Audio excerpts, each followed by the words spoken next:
घर नगारिया में एक भोला बाबा जिला हिलावले बा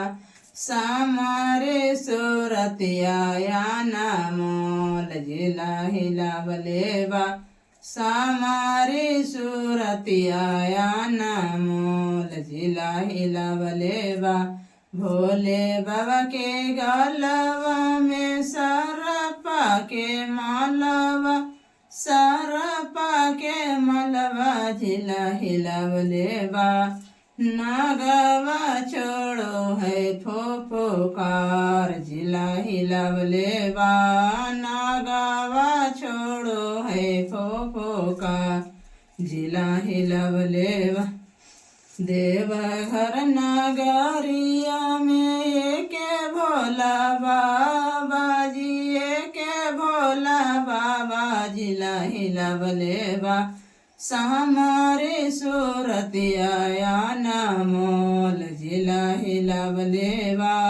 सामारे सूरतिया या नामोल जिला हिलावले बा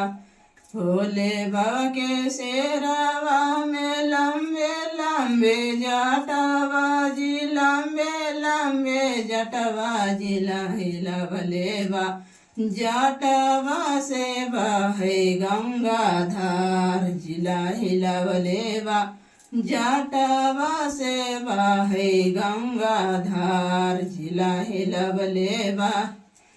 देवघर नगरिया में एक भोला बाबा जी एक भोला बाबा जिला हिलावले बा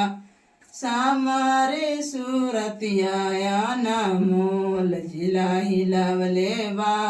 सामारे सूरतिया या नामोल जिला हिलावले बा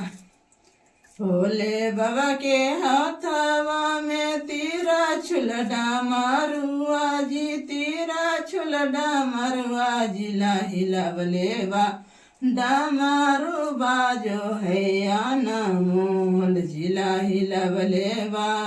डामारू बाजो है या नामोल जिला हिलावले